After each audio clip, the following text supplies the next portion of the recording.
নমস্কার, সুকন্যাস কিচেনে তোমাদের সবাইকে স্বাগত। আজকে তোমাদের জন্য আমি নিয়ে এসেছি রুই পোস্তর রেসিপি। তো চলো কিভাবে বানাই সেটা একবার দেখে নাও। এসো তাহলে এই রুই পোস্ত বানাতে আমাদের কি কি ইনগ্রেডিয়েন্টস লাগে আর আমরা কিভাবে বানাই সেটা একবার দেখে নাও। রুই পোস্ত বানানোর জন্য আমার লাগবে রুই মাছ, যেটাকে ভালো করে ধুয়ে নুন হলুদ মাখিয়ে রেখেছি। আর লাগবে টক দই, টক দইটাকে ফেটিয়ে নিয়েছি, পোস্ত বাটা, নুন, হলুদ গুঁড়ো, লঙ্কা গুঁড়ো, চিনি আর কালো জিরে। কড়াতে কিছুটা সর্ষের তেল দিয়েছি, এটাকে এবার গরম হতে দিয়েছি। মাছগুলো এই তেলে ভেজে নেব। মাছ দেওয়ার পর দেখবে তেল অনেক সময় ছিটকে যায়, সেই জন্যে তেলেতে যদি অল্প নুন আর একটু হলুদ দিয়ে দাও তাহলে তেলটা কিন্তু ছিটকবে না। আমাদের এই ছোটোখাটো টিপসগুলো দেখবে অনেক উপকার লাগে, সেই জন্যই আমি যতটা পারি তোমাদের টিপস একটু আধটু দিয়ে দিই। তোমাদের যদি আমার এই রুই পোস্তর রেসিপি ভালো লাগে তো লাইক করবে, শেয়ার করবে আর কমেন্ট করে আমায় জানাবে কেমন লাগলো। আর আমার চ্যানেলকে সাবস্ক্রাইব করবে। সাবস্ক্রাইব করার পর যে ছোট্ট বেল আইকনটা আছে ওটা ক্লিক করে দেবে, তাহলে যে কোনো রান্নায় দিই না কেন সবার আগে তোমার কাছে চলে যাবে। দেখো আমার তেলটা খুব ভালো মতো গরম হয়ে গেছে, তেল থেকে ধোঁয়া ছাড়ছে। এবারে এর ভেতরে আমি মাছেরগুলো দিয়ে ভেজে নেব। মাছগুলোকে এপিট ওপিট করে খুব ভালো করে আমি ভাজবো। উল্টে দিচ্ছি, দুবার তিনবার উল্টে উল্টে ভালো করে মাছগুলোকে ভেজে নিতে হবে।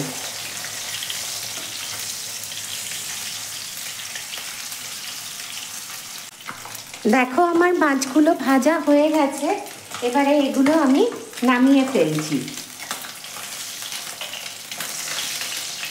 তারপর বাকি মাছগুলো আমি ভেজে নেব।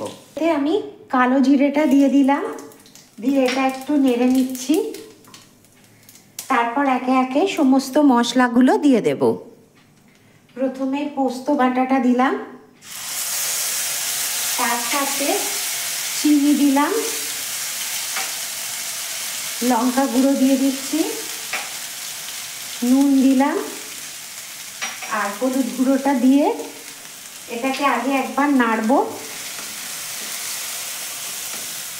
যে টক দইটা ফেটিয়ে রেখেছি সেই টক দইটা দিলাম। টক দইটা যখন ফেটিয়েছি তখন টক দইটার ভেতরে আমি অল্প আটা দিয়েছি। এই আটা দেবার ফলে কি হবে বলো তো, তাহলে আমরা টক দই দিলে অনেক সময় কেমন কেটে কেটে ছানা কাটা মতো হয়ে যায়, এটা কিন্তু হবে না, সেটা হবে না। মশলাটা ভালো করে একবার কষবো।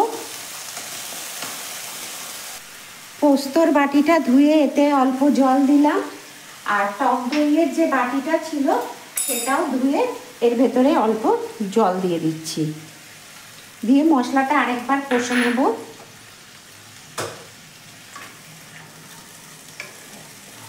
এবারে এর ভিতরে আমি জল দিয়ে দিলাম। দেখো আমার গ্রেভিটা ফুটে উঠেছে, এবারে আমি মাছগুলো এর ভেতরে দিয়ে দিচ্ছি, দিয়ে সব মাছগুলো এর সাথে ভালো করে মিশিয়ে নিয়ে ফোটাবো ভালো করে। খুব ভালো করে ফুটে গেছে, এবার নামিয়ে ফেলবো। নামানোর আগে ওপর থেকে একটু সর্ষের তেল ছড়িয়ে দিলাম, দিয়ে এবার গ্যাসটা আমি অফ করে দেবো। গ্যাসটা অফ করে দিচ্ছি। রুই পোস্ত আমার রেডি, গরম গরম পরিবেশন করো ভাতের সাথে।